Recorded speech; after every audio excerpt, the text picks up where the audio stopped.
అండి. Welcome to our channel. నేను మీ రాణి ప్రమీల. మనం ఈరోజు ఈ వీడియోలో ఏం తెలుసుకుందాము అనంటే, పిల్లలు పుట్టిన తర్వాత ప్రయోజకులు అవ్వాలన్నా, విద్యావంతులు అవ్వాలన్నా, బుద్ధిమంతులు అవ్వాలన్నా, మనం తల్లి గర్భం నుంచే మన పిల్లల్ని మనం ఎలా మౌల్డ్ చేసుకోవచ్చో మనం ఈ వీడియోలో తెలుసుకుందాం.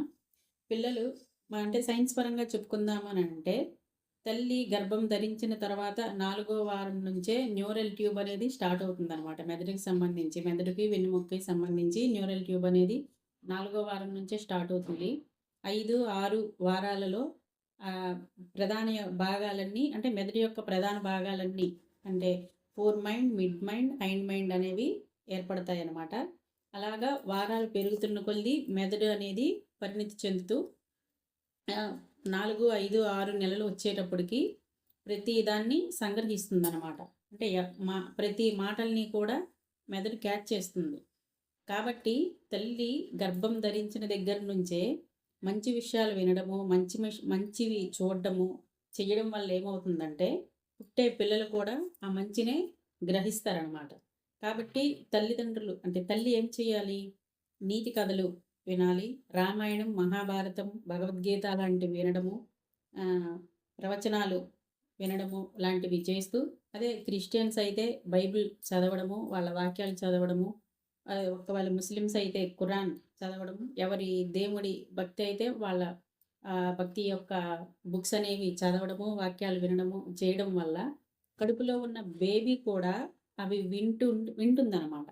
అవి విని దానివల్ల బేబీ బయటకు వచ్చిన తర్వాత ఒక బుద్ధిమంతులుగా, విద్యావంతులుగా అవుతారనమాట. కాబట్టి మనం తల్లి గర్భంలో ఉన్నప్పటి నుంచే మంచివే చూడాలి, నీతి కథలు వినాలి. ఆ నీతి కథలు నీతి కథలు చదివేటప్పుడు ఒకవేళ నీతి కథలు చదివితే అవి చదివేటప్పుడు ఈ కథలో ఉన్న నీతి మనం కానీ మన బేబీకి చెప్పగలిగితే, బేబీతో మాట్లాడండి, చెప్పండి. ఆ నీతిని ఆ బేబీ గ్రహిస్తుందనమాట. అలాగే తల్లి ఫజిల్స్ ఫజిల్స్ చేశారనుకోండి, బేబీ యొక్క మెమరీ కూడా ఫజిల్స్ అంటే ఒక క్వశ్చన్కి ఆన్సర్ చేయడం, ఫజిల్స్ పేపర్లో వేస్తుంటారు కదా, ఆ ఫజిల్స్ నింపడము అలాంటివి చేశారనుకోండి, ఆ బేబీకి ఐక్యూ లెవెల్స్ కూడా పెరుగుతాయి అన్నమాట. అంటే క్విజ్ యొక్క ప్రశ్నలు చదివారనుకోండి, ఆ క్విజ్కి సంబంధించినవి చదివితే అంటే బేబీకి కూడా ప్రశ్నలు సమాధానాల మీద అంటే వాటి మీద ఆసక్తి అనేది ఉంటుందన్నమాట.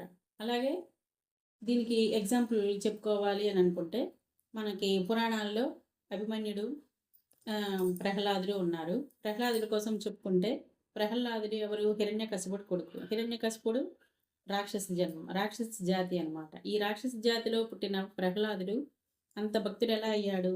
తల్లి గర్భంలో నారదుడి యొక్క ప్రవచనాలను వింటూ భక్తి మార్గంలో శ్రీహరి యొక్క భక్తుడయ్యాడు. అలాగే అభిమన్యుడు తల్లి గర్భంలోనే కృష్ణుడు చెప్పిన పద్మవ్యూహం కోసం విని, పద్మవ్యూహం అనేది తెలుసుకుని, పద్మవ్యూహంలో అంటే మహాభారతంలో యుద్ధంలో పద్మవ్యూహంలోనికి వెళ్ళాడనమాట. అంటే అదే క్రైస్తవుల్లో చూసుకుంటే బైబిల్ లోక 1వ అధ్యాయం 41వ వాక్యంలో మరియా అంటే యేసు యొక్క తల్లి అనమాట. ఎలిజబెత్ యోహాను యొక్క తల్లి. మరియా యొక్క మాటలకి ఎలిజబెత్ గర్భంలో ఉన్న యోహాను శిశువు ఆనందంతో స్పందించాడనమాట ఈ మరియా మాటలకు. అంటే గర్భంలో ఉన్న శిశువు కూడా ఈ మరియా యొక్క మాటలకి ఆనందంతో స్పందించడం వల్ల అంటే మనకేమర్థమవుతుంది అంటే స్పందనలు అనేవి గర్భస్థ దశలోనే ఉంటాయి, ఏమైనా గ్రహిస్తుంది అని ఇక్కడ మనకు బైబిల్లో కూడా మనకు అక్కడ వివరించారనమాట. అంటే తల్లి గర్భంలోనే శిశువు ఏదైనా గ్రహిస్తుంది, మంచి అయినా చెడైనా. కాబట్టి మనం ఏం చేయాలి? ఓన్లీ మంచి మాత్రమే గ్రహించి మన పిల్లలకు కూడా మంచి నీతి అవే చెబుతూ మన పిల్లల్ని బుద్ధిమంతులుగా, ప్రయోజకులుగా మనం ఇప్పటి నుంచే తీర్చిదిద్దుకోవచ్చు అనమాట. మనకి ఎలా కావాలంటే అలాగా మనం గర్భస్థ దిశలోనే పిల్లల్ని మౌల్డ్ చేసుకోవచ్చు. కాబట్టి అంటే చూడటం కూడా హారర్ మూవీస్, ఫ్యాక్షన్ మూవీస్ అవన్నీ దూరంగా పెట్టి నీతి కథలు, చందమామ కథలు, పురాణాలు, బైబిలు లేకపోతే ఖురాన్ ఇవి వింటూ చదువుకుంటూ ప్రశాంతమైన జీవనం గడిపితే మన పుట్టే పిల్లలు మంచి ప్రయోజకులుగా, మంచి విద్యావంతులుగా అవుతారనమాట. Thank you so much friends. ఇంత ఓపికగా నా వీడియో విన్నందుకు మీ అందరికీ నా హృదయపూర్వకమైన కృతజ్ఞతలు. నెక్స్ట్ వీడియోలో మనం సెకండ్ ట్రైమిస్టర్ కోసం చెప్పుకుందాం.